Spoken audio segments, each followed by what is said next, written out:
नमस्कार, आपका बहुत बहुत स्वागत। मैं हूं आपके साथ वर्षा शर्मा।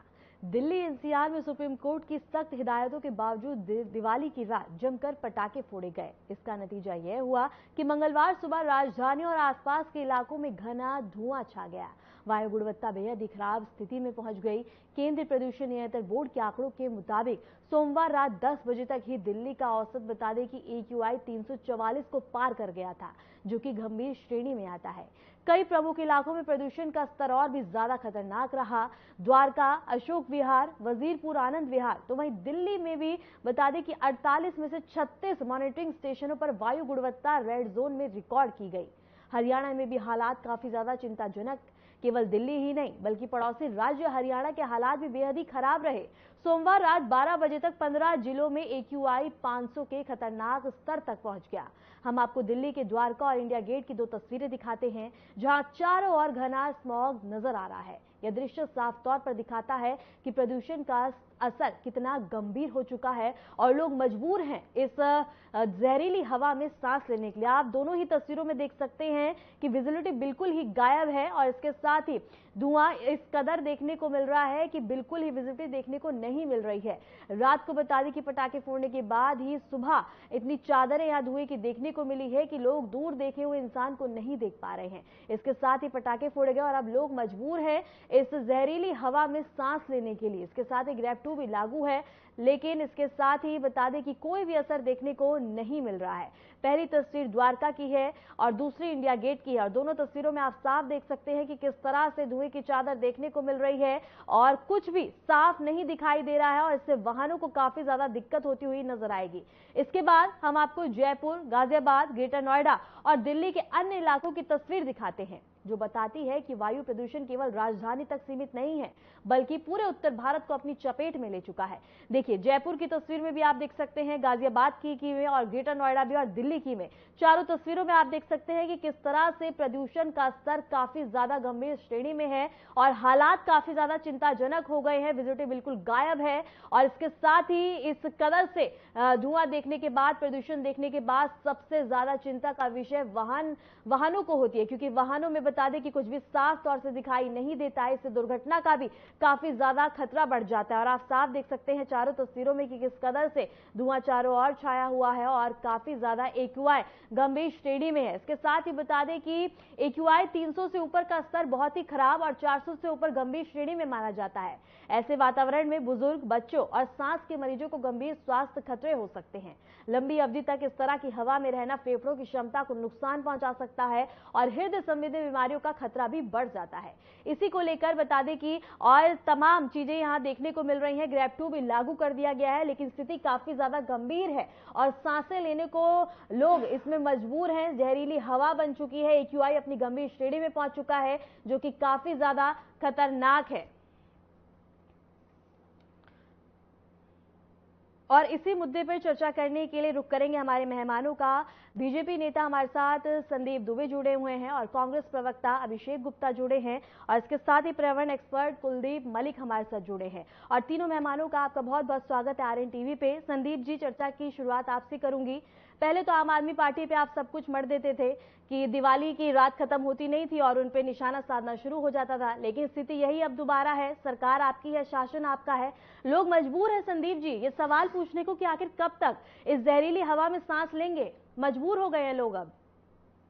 देखिए, मैं एक बात कहना चाहता हूँ कि दिल्ली का प्रदूषण है, जिस विषय पे हम चर्चा कर रहे हैं, इसमें सबसे बड़ा हिस्सा 30% धूल का है, वाहन का है 25%, पराली का भी है 20% और धुओं का 15% है। बाकी घरेलू जो चलन में है वो है, लेकिन आप सोचिए, दिवाली तो सिर्फ एक दिन होती है, तो कि ये सारे स्रोत दिवाली के ही रात पैदा हुए हैं?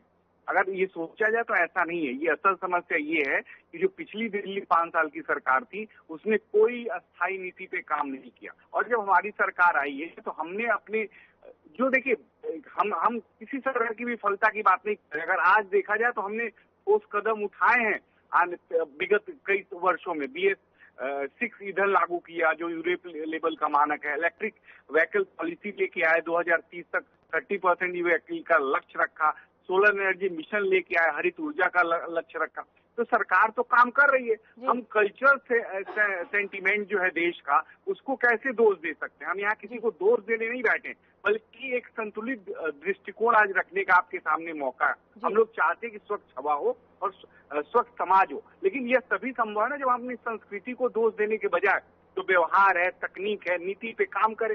पुरानी सरकारों ने कोई नीतिगत काम नहीं किया, उसको कई तरह की सुविधाएं दी गई केंद्र सरकार द्वारा, लेकिन उसको उन लोगों ने लागू ही नहीं किया। अगर आप बार बार हम पे दोष देंगे या किसी पे दोष देंगे, ये किसी राज्य सरकार, केंद्र सरकार की जिम्मेदारी नहीं है, ये जिम्मेदारी हम सबकी है। पंजाब में पराली बहुत बड़े लेवल पे जलाई जा रही है, वहां पे किसकी सरकार है देख लीजिए। जब केंद्र सरकार मदद देती है, आम आदमी पार्टी के लोग इसको कहते हैं कि ये राजनीतिक हो रही है, वो कुछ काम नहीं करना चाहते, उनकी सरकार है, तो उनके विजन क्लियर नहीं है। वो क्लीन एयर की बात करते हैं लेकिन उनके पास कोई फ्यूचर प्लान नहीं है। लेकिन हम मानते हैं हमने काम किया है और बहुत जल्द आने वाले समय में आप देखेंगे ये सब समस्याएं हो जाएंगी। हमारी कोशिश है कि हम वर्षा की भी शुरुआत करें कि पानी हो, ताकि इस तरह की जो चीजें हैं भारत के अंदर जो समस्या है उससे निपटा जा सके, क्योंकि ये हर साल की समस्या है। और स्वच्छ हवा का अधिकार हर नागरिक का मौलिक अधिकार है और ये हमारे दृष्टिकोण से बिल्कुल स्पष्ट है। सरकार ग्रीन एनर्जी मिशन पे काम कर रही है, पब्लिक ट्रांसपोर्ट को आगे बनाने पे काम कर रही है, वेस्ट मैनेजमेंट पे काम कर रही है, और मुझे लगता है कि हम बहुत जल्द दिल्ली को फिर सांस ले सकती है ऐसी हवा, और अपने के साथ हम आपको देंगे। ठीक है संदीप जी, आपकी बात का जवाब ले लेती हूँ अभिषेक जी से। अभिषेक जी, अभी भी आप लोग यही बोलेंगे कि पराली, क्योंकि पराली तो अभी भी पंजाब में आपकी सरकार है, तस्वीर वही है, जहां तक आप नजर डालेंगे वहां पे धुआं है। अब तो सैटेलाइट डाटा भी आता है अभिषेक जी, और इस तरह से वहां पराली जलाई जा रही, जब तक वहां हालात सामान्य नहीं होंगे तो यहाँ कैसे होंगे? सिर्फ यहाँ निशाना और आरोप प्रत्यारोप भी देखने को मिलेगा। बड़ी हंसी आती है जब संदीप जी इस तरीके की बातें करते हैं। यही प्रवक्ता थे जब पिछले साल हमारी सरकार थी दिल्ली में, तब ये हर तरीके से दिल्ली की सरकार पे दोष मंडा करते थे, लेकिन जो असल मुद्दा है ये उस पर कभी बात नहीं करते। आपको जान के बड़े आश्चर्य होगा कि दिल्ली का विंटर एक्शन प्लान जो हमेशा बना करता था, वो आज से 2 दिन पहले बना है। नहीं अभिषेक जी पहले आप मुझे पराली के ऊपर जवाब दे दीजिए। अभिषेक जी ठीक है, आप जवाब दीजिएगा, लेकिन पराली के ऊपर जवाब दीजिए। पंजाब में तो आपकी सरकार है, वहाँ पे यही हालात है, जहां तक आप नजर डालेंगे, आप तस्वीरों में देखें, आप जहां तक नजर डालेंगे वही धुआं। पहले इस बात का जवाब दीजिए। मैं उसी पे आ रहा हूँ। आप सीपीसीबी की वेबसाइट पे अभी जाइए, जो सेंट्रल गवर्नमेंट की वेबसाइट है। अगर पंजाब में इतनी पराली जल रही है तो वहां पर तो दिल्ली से ज्यादा प्रदूषण होना चाहिए। वहां पर 150 से कम है इस टाइम पे, और दिल्ली के क्या हालत है तो वहां पर हम देख ही रहे हैं। तो जिस राज्य में इनकी सरकार नहीं है, सारा दोष उस राज्य का है। इन्होंने दिल्ली के सरकार बनने के बाद पिछले 8 महीने में क्या किया ये बता दें। विंटर एक्शन प्लान की एक मीटिंग हुई हो तो संदीप जी बता दें कि कौन सी डेट को हुई थी और किसने उसको हेड किया था। विंटर एक्शन प्लान ही इनका भी 2 दिन पहले बना है। ऊपर से बात करते हैं कि हमने ये इनिशिएटिव लिया, वो इनिशिएटिव लिया। 8 महीने में कोई सिंगल इनिशिएटिव इन्होंने नया लिया हो। क्लाउड सीडिंग की ये बात कर रहे हैं। क्लाउड सीडिंग पिछली सरकार का प्रोजेक्ट था, जिसको इनकी होम मिनिस्ट्री और सिविल एविएशन मिनिस्ट्री ने रोके रखा। एक काम इन्होंने दिल्ली में नहीं किया है, सिर्फ फोटो सेशन बाजी की है इन्होंने, कुछ नहीं किया। अब पंजाब में इनकी सरकार नहीं है तो पंजाब गुनहगार हो गया। अरे भाई, आपने कभी डेटा उठा के देखा? इन सैटेलाइट इमेजेस की हम बात कर रहे हैं। पिछले 5 साल में यूपी में कितने इसकी पराली जलाने की वारदात बढ़ी है, और लगातार पिछले 5 साल में पंजाब में पराली जलाने के इंसिडेंट, हरियाणा, पंजाब, सब जगह चले जाएंगे। अब आप उत्तर प्रदेश चले गए, थोड़ी देर में हरियाणा चले जाएंगे, फिर आप कहीं और चले जाएंगे। आप पंजाब की बात क्यों नहीं कर रहे हैं? वहां तो आपकी सरकार है, वहां क्यों नहीं स्थिति सामान्य हो रही? वहां पे भी तो लोग उसी धुएं में सांस लेने को मजबूर है। वहां जाइए ना, आप वहां की बात कीजिए।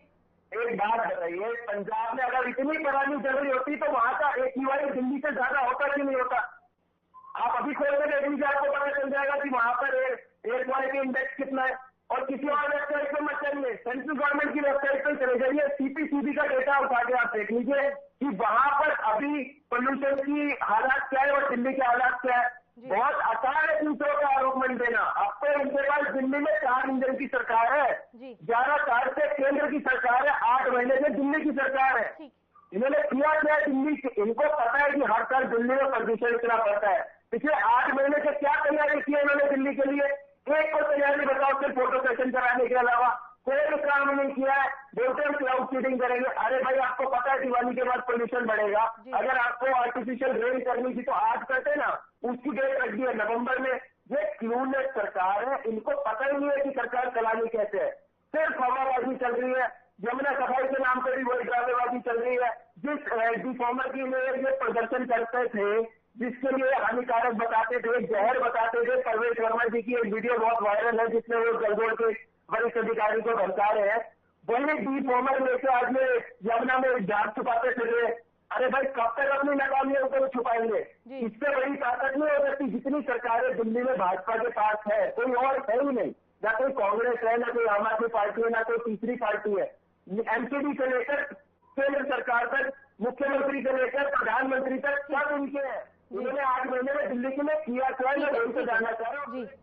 ठीक है अभिषेक जी, आपके पास आऊंगी। कुलदीप जी, आपका रुख करूंगी। कुलदीप जी, जिस तरह से AQI लगातार बढ़ रहा है, लोग मजबूर हो रहे हैं जहरीली हवा में सांस लेने को। सबसे ज्यादा खतरनाक है उन लोगों के लिए जो पहले से ही ग्रस्त है अन्य बीमारियों से। आखिर इसका समाधान क्या है? क्योंकि ग्रैप 2 भी लागू कर दिया गया, थोड़े दिनों बाद स्थिति और गंभीर होगी, ग्रैप 3 लागू कर देंगे, लेकिन इसका जड़ से समाधान क्या है कुलदीप जी? देखिए मैडम, जहाँ तक आप समाधान की बात कर रही, उससे पहले मैं ये बता दूं कि हमारे शरीर के लिए जो सबसे महत्वपूर्ण है वो है ऑक्सीजन, हवा। हवा के बाद पानी और पानी के बाद दूसरे खाद्य पदार्थ। लेकिन आज हम अगर अपने देश की हवा की बात करें, आप AQI की बात करो, AQI किस तरीके से। और मैडम मैं यहाँ पे एक बात और बताना चाह रहा, ये जो देश में सरकार है, खास तौर से भारतीय जनता पार्टी की सरकार और देश के प्रधानमंत्री आदरणीय नरेंद्र मोदी जी का सपना है कि 2047 तक ये देश विकसित बने। लेकिन जरा सोचिएगा, जिस देश में आज सांस लेने के लिए हवा ना बच रही हो, पीने के लिए पानी ना बच रहा हो, खाने के लिए शुद्ध खाद्यान्न ना बच रहा हो, जिस देश में लोगों का स्वास्थ्य ना हो। मैडम आपकी जानकारी के लिए और दर्शकों की जानकारी के लिए मैं ये भी बता रहा कि आज हिंदुस्तान में हर बीमारी के सबसे ज्यादा बीमार लोग हैं। आप कैंसर की बात करो, आप ब्लड BP की बात करो, हाइपरटेंशन की बात करो, और इन बीमारी के पीछे अगर कोई सबसे बड़ा कारण है वो है हमारे देश की हवा और पानी। और अभी भारतीय जनता पार्टी के प्रवक्ता संदीप जी ने ये बताया कि शुद्ध हवा हर एक इंसान का मौलिक अधिकार है। और जैसा सभी को पता कि जब दिवाली आएगी, दिवाली के तुरंत बाद दिल्ली सहित पूरे NCR का AQI बढ़ेगा। क्यों भाई, इस तरीके कि आप प्रबंध क्यों नहीं करते? आप एक दूसरे के ऊपर रस्सा कसी कसेंगे। अभी मैं देख रहा था दोनों प्रवक्ता भारतीय जनता पार्टी के और आम आदमी पार्टी के ऐसे लड़ रहे जिसका कुत्ता बिल्ली लड़ते हैं। शर्म नहीं आती आपको? आपकी रिस्पॉन्सिबिलिटी नहीं है? आप आखिर भले ही आम आदमी पार्टी के प्रवक्ता हो या भारतीय जनता पार्टी के प्रवक्ता हो, भाई आखिर आप हिंदुस्तानी है, हम देश के लिए काम कर रहे हैं। और अगर हम अपने देश के नागरिकों को शुद्ध हवा नहीं दे सकते, शुद्ध पानी नहीं दे सकते, क्यों भाई? क्या मतलब है सरकार का? कैसी सरकार? किसकी सरकार? आप एक दूसरे के ऊपर रस्सा कसी खींचेंगे। दिल्ली वाले बोलेंगे कि अब पराली का धुआं आ रहा, पराली का धुआं पंजाब से आ रहा। क्यों भाई? ये पराली का धुआं हरियाणा से नहीं आता। जहां आम आदमी पार्टी की सरकार है वहीं से ये धुआं आ रहा। तो ये सरासर कहीं ना कहीं अपना जो इनका जो काम इन्हें करना चाहिए वो काम हो नहीं रहा। और खास तौर से यहाँ मैं देश की जनता से भी अपील कर रहा कि देश की जनता भी इस बात को सोचे। आप सोचिएगा, ये नेता तो अपना काम निकालते रहेंगे, ये तो अपना पेट भरते रहेंगे और जनता को जहरीली हवा में। मैडम आपकी जानकारी के लिए बता दूं, अगर कनाडा के अंदर, अमेरिका के अंदर, जापान के अंदर जितने भी विकसित देश है, अगर वहाँ पे AQI 50 से ऊपर पहुंच जाए तो इमरजेंसी लग जाती है। लोग घरों से निकलना बंद कर देते हैं, अलग अलग टाइप के सायरन बजने शुरू हो जाते हैं। और हमारे यहाँ तो लोगों को AQI का मतलब भी नहीं पता। अब देखो हरियाणा के अंदर जींद में 500 के पार AQI है, लेकिन लोगों को AQI का मतलब भी नहीं पता। कहीं ना कहीं आम जनता को भी जागना पड़ेगा। और भले ही सरकार किसी की भी हो, आम आदमी पार्टी की हो, भारतीय जनता पार्टी की हो, इन लोगों से पूछना पड़ेगा कि अगर आप अच्छी हवा नहीं दे सकते, अच्छा पानी नहीं दे सकते, शुद्ध खाद्यान्न नहीं दे सकते, तो फिर आप क्या दे सकते हैं? फिर सरकार का क्या मतलब है? तो कहीं ना कहीं आम पब्लिक को जागरूक होने की बहुत सख्त जरूरत है। ठीक है, ठीक है, ठीक है। संदीप जी, अभिषेक जी की बात का जवाब और कुलदीप जी की बात का जवाब दे दीजिए। छोटा सा सवाल मेरा, आखिर समाधान क्या है? आपने बोला कि तकनीकी कार्य किए जा रहे हैं, अन्य कार्य, लेकिन तस्वीर तो वही है, तस्वीर नहीं बदली है। नहीं, देखिए हमारी भारतीय जनता पार्टी की सोच है कि विज्ञान से समाधान और संस्कृति का सम्मान, यही सही रास्ता है। और यही भारत की जो अध्यात्म है, उसकी सही दिशा है। मैं एक बात कहना चाहता हूँ, मेरे आम आदमी पार्टी के मित्र जब बोल रहे थे तो उन्होंने कल्चर सेंटिमेंट को तो ध्यान में नहीं रखा, लेकिन उन्होंने एक जरूर कहा कि ये 8 महीने से क्या कर रहे हैं। हम क्या कर रहे थे जब केंद्र सरकार ने national clean air programme NCAP लागू किया, दिल्ली सरकार ने उसको नहीं सहयोग किया जब आपकी सरकार थी, कि जब केंद्र सरकार ने हैप्पी सीडर और बाई डिकम्प्रेशर जैसी तकनीक आपको दी, तब भी पंजाब की सरकार। संदीप जी आपकी है ना, आप तो कर लीजिए। संदीप जी सुनिए, अब आपकी, अब आप तो कब तक ये आरोप प्रत्यारोप का खेल खेलेंगे? अब आपकी है, आप तो करिए, आप तो तस्वीर बताइए, जनता को क्यों इस कदर से मजबूर कर रहे हैं? समझिए, आज जो है विज्ञान का युग है, हम विज्ञान से इन समस्याओं का समाधान कर सकते हैं। हमने जो smog tower, continuous air monitoring system Delhi में स्थापित किए, दिल्ली को दिए हुए हैं, अगर वो सरकार सही इस्तेमाल कर रही है। मैं कह रहा हूँ अब संसाधनों का अभाव नहीं है, दिल्ली की प्राथमिकता है साफ हम देंगे। हमने साफ कहा कि हम साफ छवि के विज्ञापन नहीं, जो पिछली सरकारों ने सिर्फ विज्ञापन में पैसे खर्च किए, हमारी साफ हवा देने की प्राथमिकता है, उसको पूर्ण करेगी ये सरकार। संदीप जी, लेकिन हालात तो वही है ना, हालात नहीं बदल रहे। अब आगे क्या करेंगे? आगे का प्लान क्या है जब आपको पता है कि दिवाली के बाद, सुनिए, जब पता है कि दिवाली के बाद हालात ऐसे होते हैं, हवा खराब हो जाती है, उससे पहले ही क्यों नहीं व्यवस्था की जाती? सिर्फ ग्रैब 2 लागू कर दो, आप थोड़े दिनों बाद आप लोग ग्रैब 3 लागू कर देंगे। नहीं, देखिए ये विषय जो है आज बिल्कुल मैं इस विषय को सहज स्वीकार कर रहा हूँ कि हर किसी के लिए सबसे बड़ा सवाल है, खासतौर से सरकार के लिए भी, कि सरकार इससे कैसे निपटे, और इसमें आम जन की सहयोग की आवश्यकता है। सरकार आम जन के सहयोग के साथ इसको बिल्कुल दूर करेगी। स्वच्छ पानी, स्वच्छ हवा और वातावरण को शुद्ध रखना ये सरकार की जिम्मेदारी है, उस जिम्मेदारी से हम भाग नहीं सकते। लेकिन एक बात जरूर कहते हैं, जहाँ विपक्षी सरकारें हैं उन सरकार को चेतना चाहिए, समझना चाहिए कि जो योजनाएं केंद्र सरकार ने लेके आई है उनको वो इम्प्लीमेंट करें, लागू करें पूर्ण तरीके से। नहीं, उनके वक्त में आप भी नहीं समझे थे, ठीक है, आपके पास आऊंगे। अभिषेक जी जवाब दे दीजिए।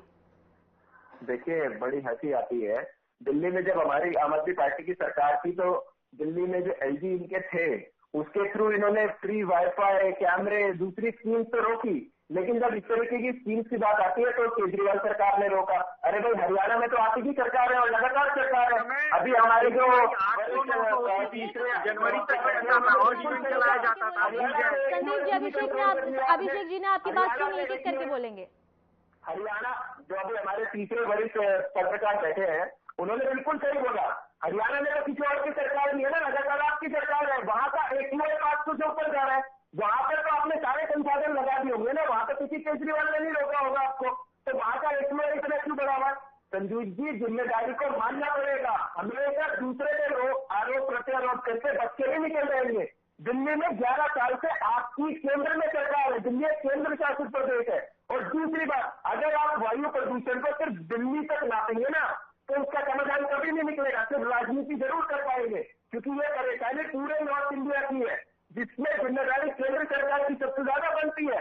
कितनी मीटिंग केंद्र सरकार के एनवायरमेंट मिनिस्टर ने बुलाई, जिसमें चारों पांचों स्टेट के जो एनवायरमेंट मिनिस्टर थे उनको बुलाया या जो मुख्यमंत्री थे उनको बुलाया। कितने मीटिंग में करी उन्होंने, कितने विंटर एक्शन प्लान केंद्र के लागू हुए? कुछ नहीं किया आपने, एक तरफ कीजिए। लेकिन अभिषेक जी सुनिए, अभिषेक जी आपके समय में भी AQI बहुत ज्यादा खराब श्रेणी में पहुंचता था। जब छठ का पर्व आता था, महिलाएं मजबूर होती थी उस झाग में रहने को और अपना पर्व मनाने के लिए, और अभी भी आपके समय में भी तकनीकी, आप लोगों ने क्यों नहीं उपयोग किया उन चीजों का? आरोप तो यही है ना कि सारी चीजें थी, सारी चीजें उपलब्ध थी, लेकिन उपयोग नहीं किया गया। रिफॉर्मर लेके हुए केमिकल रिफॉर्मर लेके आजकल रेखा गुप्ता जी के पीछे 4-4 बोटें चल रही है ना, यही केमिकल रिफॉर्मर का इस्तेमाल होता था, जिसके लिए प्रवेश वर्मा बोलते थे कि ये जहर है। आज वही रिफॉर्मर लेके हुए घूम रहे हैं। असल मुद्दा ये है कि ये हवा और पानी की कोई सीमा नहीं होती है। इनको अगर सीरियसली कुछ काम कर रहे हैं ना तो केंद्र सरकार को भी इनिशिएटिव लेना पड़ेगा। कभी चारों पांचों प्रदेशों के मुख्यमंत्री और वहां के जो एनवायरमेंट मिनिस्टर थे उनको इन्वॉल्व करना पड़ेगा। सिर्फ चुनाव जीत जाने से आपकी जिम्मेदारी पूरी नहीं होती है। आपने तो दिल्ली के लोग, अभी तो हम सिलेंडर और उसकी बात ही नहीं कर रहे, जो बेसिक चीजें उन्हीं की बात कर रहे हैं। जो आपने दिवाली और होली पे सिलेंडर देने की बात की थी, अभी तो जो आपने वादे किए थे उस पर बात ही नहीं हो रही। अभी तो जो आपने जुमलेबाजी की है उस पर बात ही नहीं हो रही। जो बेसिक चीजें आपने बोली थी, जो विंटर एक्शन प्लान बनता था, मैं बड़ी जिम्मेदारी के साथ बोल रहा हूँ, मई में तैयारी शुरू होती थी, जिसमें गोपाल राय मिनिस्टर होते हुए सभी प्रदेशों को लिखते रहे चिट्ठी, एक चिट्ठी उन्होंने किसी को नहीं लिखी, किसी में भी केंद्र ने कोई एक चिट्ठी नहीं लिखी, कोई विंटर एक्शन प्लान की कोई मीटिंग हुई, 2 दिन पहले इनका विंटर एक्शन प्लान बन के आया है। तो क्या तैयारी कर रहे हैं? सब राम भरोसे चल रहा है दिल्ली में, और ये सिर्फ और सिर्फ 27 साल बाद सत्ता में आने और सत्ता के मजे में रहे, फोटो खिंचा रहे, उसके अलावा कोई काम नहीं कर रहे। अभिषेक जी, क्या राम भरोसे आपकी सरकार का कार्य नहीं चल रहा था? क्यों आखिर जनता का विश्वास खो गया? देखिए, हम तो 10 साल सत्ता में रहे, 12 साल पुरानी हमारी पार्टी है, 2 बारी पूर्ण बहुमत के साथ सरकार बनाई, तीसरी बार भी इन्होंने जब काम दाम दंड में अपना लिया, उसके बावजूद हम 2% वोट से हारे हैं। इनका जो हाल है ना, ये अगले 50 साल दिल्ली में नहीं आने वाले। लेकिन मैं इस मंच पर राजनीतिक बात नहीं करना चाहता, मैं सोल्यूशन की बात करना चाहता हूँ। केंद्र सरकार हो या राज्य की सरकार हो, पूरे नॉर्थ इंडिया में सब जगह ज्यादातर भाजपा की सरकार है। लोगों को साफ हवा का आपने जो वादा किया था, आप उसमें पूरी तरीके से विफल रहे हैं। ये बात संदीप जी को एक्सेप्ट कर लेनी चाहिए। ठीक है कुलदीप जी, आपका रुख करूंगी मैं। कुलदीप जी, आखिर क्या ग्रैब 2 सिर्फ लागू कर देने से इसका कोई समाधान निकलेगा? क्या हवा में, क्या जिस तरह से जहरीली हवा हो रखी है, इससे कोई कमी देखने को मिलेगी या कोई अन्य कोई बड़ा कदम उठाना पड़ेगा इसके लिए अब? हाँ, देखिए मैडम, सबसे पहले तो मेरे दिमाग में जो बात चल रही है मैं उसको बताना चाह रहा। बॉर्डर मूवी आई थी, उसमें एक गाना था और उस गाने के बोल कुछ ऐसे थे, पंछी नदियां सरहद के झोंके, सरहद ना इन्हें कोई रोके। तो जो दोनों प्रवक्ता है मेरे आम आदमी पार्टी और भारतीय जनता पार्टी के, उनके लिए मैं संदेश दे रहा, जो हवा है वो हवा जहां भारतीय जनता पार्टी की सरकार है वो वहां पे भी खराब है, और जहां आम आदमी पार्टी की सरकार है वो वहां पे भी खराब है। यानी कि मैं हरियाणा की, पंजाब की, दिल्ली की और उत्तर प्रदेश की बात कर रहा। आप एक बात देखो भाई, उत्तर प्रदेश में तो भारतीय जनता पार्टी की सरकार है, आप इसमें योगी जी हमारे जो है मुख्यमंत्री है। यहाँ भी आप गाजियाबाद के AQI की बात करो, आप ग्रेटर नोएडा के AQI की बात करो, आप नोएडा के AQI की बात करो। इसके बाद आप दिल्ली में देख लो, दिल्ली में आकार मिश्रा। पंजाब में जो है भारतीय जनता पार्टी की सरकार है, पंजाब के जिंद का AQI 500 के पास चला गया, आप वहां पे देखो। इसके बाद फिर आप पंजाब में भी देखो, ऐसा नहीं कि पंजाब में हवा खराब नहीं, अभी आम आदमी पार्टी के प्रवक्ता बता रहे थे वहां की भी हवा खराब है। तो आप इसे राजनीतिक मुद्दा ना बनाए, आप इसके सोल्यूशन की तरफ जाए। इसका क्या सोल्यूशन है, किस तरीके से AQI को डाउन किया जा सकता है? आप ग्रैब 3 लगाने के बाद ये डाउन होगा या नहीं होगा, कहीं ना कहीं ये अपने आप में बहुत ही सोचनीय विषय है। मुझे तो एक बात ये समझ नहीं आती भाई, जब ये प्रदेश व्यापी समस्या नहीं या तो देशव्यापी समस्या है, तो ये सारे के सारे पॉलिटिकल पार्टी एक इमरजेंसी मीटिंग क्यों नहीं बुलाते और उसकी अध्यक्षता देश के प्रधानमंत्री मोदी जी क्यों नहीं करते? इतना गंभीर मुद्दा।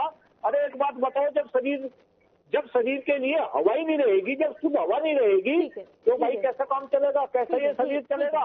और मुझे तो कहीं ना कहीं कई बार मैं ये भी सोचता हूँ, क्योंकि जब इंसान बीमार होते हैं, देखिए जितनी भी बीमारी है, ज्यादातर बीमारी हवा और पानी के कारण, और हवा खराब तो ज्यादा बीमारी। समय का अभाव है। ठीक है कुलदीप जी, समय का अभाव। संदीप जी, एक छोटा सा सवाल और दोनों की बात का जवाब मैं चाहूंगी, आप अपनी बात पूरी करें। आखिर तस्वीर कब बदलेगी, सवाल यही है, क्योंकि जनता ने आप पे विश्वास किया है। देखिए, हम सब लोग को अज्ञान और राजनीति के अंधकार से निकल के विज्ञान और नीति के प्रकाश की ओर बढ़ना पड़ेगा, और भारतीय जनता पार्टी की यही सोच है।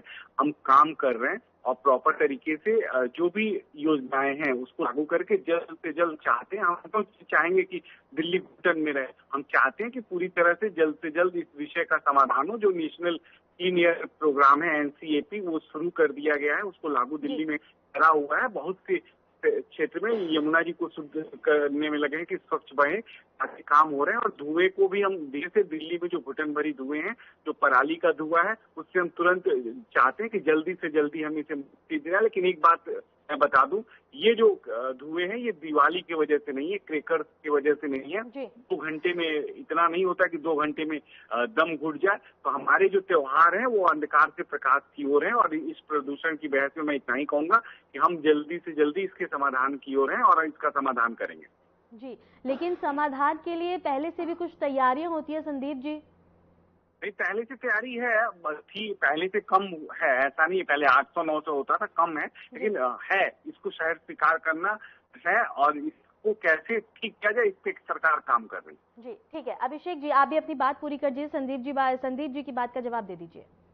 मैं तो सिर्फ इतनी बात करूंगा कि सिर्फ टीवी चैनलों पर बैठ के अच्छी बातें करके चले जाने से समाधान नहीं निकलेगा। जो प्रैक्टिकल चीजें आज तक सरकारें करती रही है, वो करनी चाहिए। और जो हमारे तीसरे यहाँ पर पैनलिस्ट बैठे हैं, वरिष्ठ जो पत्रकार हैं आपके, मैं उनकी बात से सहमत हूँ। ये हवा और पानी की कोई बॉर्डर, कोई सीमा नहीं देखती है।